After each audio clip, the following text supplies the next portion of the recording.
السلام علیکم ورحمۃ اللہ وبرکاتہ۔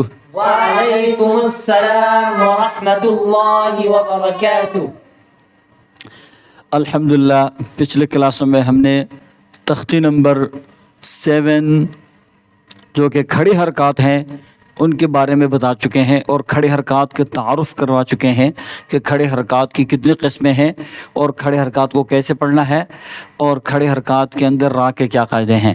تو آج کی کلاس میں انشاءاللہ تعالی ہم تختی نمبر 7 کے اندر ہی ہیں اور آج کی کلاس میں ہم اس کا جوڑ اور رواں پڑھا کے دکھائیں گے کہ کھڑی حرکات کا جوڑ کیا ہے اور رواں کیا ہے اور کھڑی حرکات کا وقف کیا ہے۔ تو انشاءاللہ بلا نغہ ہم اپنے کلاس کا آغاز کرنے جا رہے ہیں تعوذ اور تسمیہ کے ساتھ۔ تعوذ، اعوذ باللہ من الشیطان الرجیم، اعوذ باللہ من الشیطان الرجیم۔ تسمیہ، تسمیہ، بسم اللہ الرحمن الرحیم، بسم اللہ الرحمن الرحیم۔ جی الحمدللہ۔ تختی نمبر 7 اور کھڑی حرکات کے بارے میں ہے۔ تو کھڑی حرکات کو ہم نے کیسے پڑھنا ہے اور کھڑی حرکات قرآن مجید میں بہت زیادہ جگہوں میں آئے ہوئے ہیں اور کھڑی حرکات کی ایک غلطی تو قرآن مجید کی ہزاروں غلطی۔ تو اگر ایک کھڑی حرکات کو آپ صحیح کر کے پڑھتے ہیں تو قرآن مجید کے کئی غلطیاں آپ کی صحیح ہو جاتے ہیں۔ تو انشاءاللہ تعالی ہم سب سے پہلے اس کا رواں پڑھیں گے، پھر جوڑ پڑھیں گے اور پڑھنے کا طریقہ یہ ہے میں جوڑ پڑھوں گا، آپ لوگوں نے رواں پڑھنا ہے۔ با کھڑا زبر، با، ایک الف کے لمٹ میں اس کو کھینچ کے پڑھنا ہے۔ با کھڑا زبر، با، با کھڑی زیر، بی، با الٹا پیش، بو، ہاں جی اب یہ کیا بنا؟ با، بی، بو، بو بی با، بو، بی، با، بی با بی بو با بی بو۔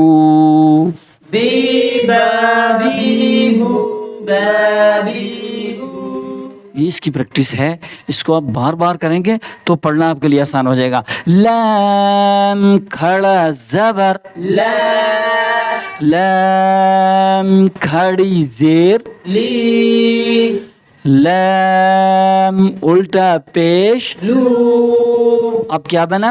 لا، لی، لو، لو لی لا۔ لو، لی، لا۔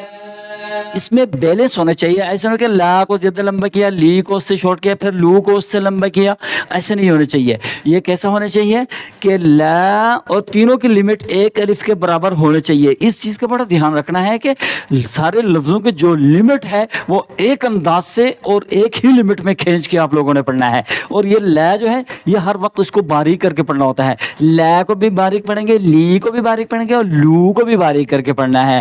اچھا جی اب ہم آگے ہیں حمزہ کھڑا زبر، حمزہ کھڑی زیر، حمزہ الٹا پیش۔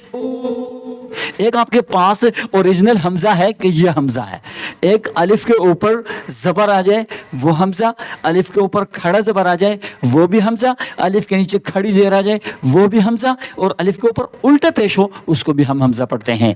تو یہاں پہ ہم آ ای او کیا بنا؟ آ، ای، او، او ای آ، او، ای، آ، ای آ ای او آ ای او۔ ای، آ، ای، او، آ، ای، او۔ ہم یہاں پہ پوری تختی میں سے 3 ورڈز کو نکال کے یہاں پہ آپ کے سامنے جوڑ بھی پڑھایا، رواں بھی پڑھایا، اس کو سیدھا کر کے بھی پڑھا اور سینٹر سے بھی پڑھ کے دکھایا۔ تو اب اس کی پریکٹس کیا ہے کہ ایک الف کے لمٹ میں کھڑی حرکات کو ہم کھینچ کے پڑھیں گے اور ایسا ہم نہیں کریں گے کہ ایک لفظ کے ساتھ کھڑے حرکات کو زیادہ کھینچیں دوسرے کے ساتھ شارٹ کریں، ایسے کبھی بھی نہیں کریں گے. تو ہم ایک لمٹ میں اس کے پڑھنے کی عادت ہو ہمیں. ٹھیک ہے جی. تو انشاءاللہ تعالیٰ آپ پوری تختی کی پریکٹس ان 3 لفظوں کو اٹھا کے مکمل تختی کی پریکٹس کریں تو آپ کو یہ کھڑی حرکات کی تختی مکمل پڑھنے کا طریقہ آ جائے گا. تو انشاءاللہ تعالیٰ اگلے کلاس میں جا کے ہم اس تختی کا مشق پڑھائیں گے آپ کو. جو اگر جنہوں نے اس تختی سے فائدہ اٹھایا وہ مشق کو 1 سیکنڈ میں سمجھ جائیں گے. تو انشاءاللہ اگلے کلاس میں آپ سے ملاقات ہوگی. تب تک کے لیے اپنے میزبان قاری یوسف علی خان کو اجازت دیجیے. اللہ حافظ. السلام علیکم ورحمۃ اللہ وبرکاتہ.